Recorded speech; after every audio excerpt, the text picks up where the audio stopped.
Hello friends, welcome to Beena's kitchen. आज हम बनाने वाले बहुत ही ज़्यादा हेल्दी और टेस्टी सा नाश्ता। ये बहुत ही ज़्यादा हेल्दी होने वाला है क्योंकि हम इसे बीट रूट से बना करके तैयार करेंगे। फ्रेंड्स, बीट रूट कच्चा खाना कोई भी पसंद नहीं करता है। आज हम बीट रूट से ऐसी रेसिपी बनाएंगे जो कि बच्चे और बड़े सबको बहुत पसंद आएगी और इसे बनाना भी बहुत आसान होगा। तो फ्रेंड्स, इसके लिए हमने एक बड़े साइज़ का बीट रूट लिया है जिसे कि धो करके इस तरह से छील लेते हैं और अब हम इसे ग्रेट कर लेते हैं। फ्रेंड्स, इस तरह से हम इसे ग्रेट कर लेते हैं। फ्रेंड्स, अक्सर जो बच्चे होते हैं ना बीट रूट खाना पसंद नहीं करते, तो इस तरह से आप नाश्ता बनाएंगे तो बच्चों को भी ये बहुत पसंद आएगा। ये देखिए, हमने सारा बीट रूट को इस तरह से ग्रेट करके ले लिया है।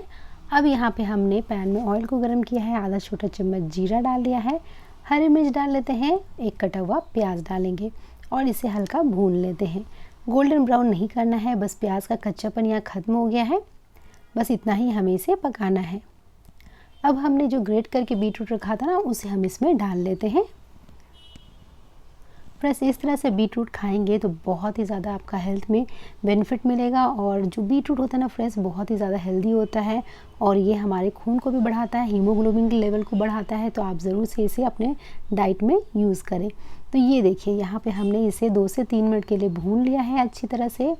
अब हम इसमें डालते हैं स्वाद अनुसार नमक, 1/4 टीस्पून डाल लेते हैं गरम मसाला पाउडर, 1/4 टीस्पून लाल मिर्च पाउडर डालेंगे और अब इसे हम मिक्स कर लेते हैं।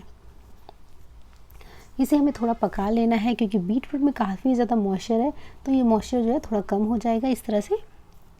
तो ये देखिए, हमने इसे अच्छी तरह से इस तरह से चलाते हुए भून लिया है और अब हम इसमें लास्ट में डाल लेते हैं कटा हुआ धनिया पत्ता और इसे मिला लेते हैं। और इस तरह से ये हमारा बीट रूट का जो स्टफिंग है वो बनके तैयार हो चुका है। इसे हम साइड में रखेंगे ताकि ये अच्छी तरह से ठंडा हो जाए। अब पहले से ही हमने यहाँ पे डो लगा करके रखा हुआ है, उसमें से हम लोई ले लेते हैं, सूखा आटा लगा करके इसे बेल लेते हैं। तो जैसे हम नॉर्मल रोटियाँ बेलते हैं उससे थोड़ा सा बड़ा हमने इसे बेला हुआ है, तो लोई को हमने थोड़ा सा बड़ा लिया ताकि रोटी जो है थोड़ी बड़ी बन के तैयार हो। अब जो स्टफिंग हमने बनाया हुआ है ना फ्रेंड्स, उसे हम इसमें डाल लेते हैं। पतला लेयर हम इसे इस तरह से फैलाते हुए डालेंगे। तो पूरी रोटी में हमें इस बीट रूट की जो मिश्रण है ना उसको इसमें डाल लेना है और अच्छी तरह से इसे फैला लेना है। अब एक नाइफ़ की हेल्प से इसमें हम कट कर लेते हैं इसे। ये देखिए, इस तरह से इसे हमें काट लेना है।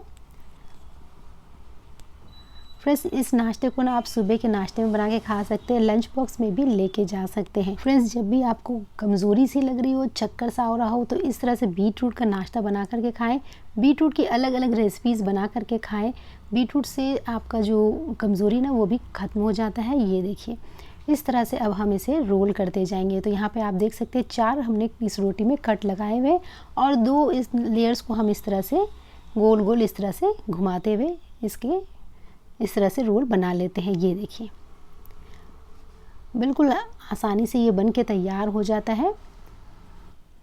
फ्रेंड्स, आधी रोटी से हमने एक लोई बनाई है और बाकी की जो आधी रोटी है उसमें से हम दूसरी लोई इस तरह से बना लेते हैं। ये देखिए, इस तरह से हम इसका बीट रूट का लच्छा पराठा बना करके तैयार करेंगे। ये देखिए, अब इसे हम इस तरह से चपटा कर लेते हैं और अब सूखा आटा लगा करके हमें इसे बेल लेना है। हल्के हाथों से बेलेंगे क्योंकि जो स्टफिंग है वो बाहर ना आए। और इस तरह से हम इसमें दोनों तरफ से सूखा आटा इस तरह से लगा लेंगे और हल्का हल्का सा हम इसे बेल लेते हैं। बहुत ज़्यादा ये बड़ा नहीं बनेगा, लेकिन इस तरह से आप इसे मीडियम साइज़ में रखेंगे, बहुत आसानी से ये पक के तैयार भी होता है। और फ्रेंड्स, बीट रूट से बना हुआ है तो आपको बिल्कुल भी ऐसा नहीं लगेगा कि इसका टेस्ट अच्छा नहीं आ रहा। खाने में बहुत ही मज़ेदार होता है, बहुत ही अच्छा लगता है ये। तो अब हम इसे इस तरह से अलट पलट के अच्छी तरह से पका लेते हैं। और जब ये अच्छी तरह से पक जाता है तो इसमें आप घी या तो फिर ऑयल लगा सकते हैं। अलट पलट के अच्छी तरह से इसे पका लें।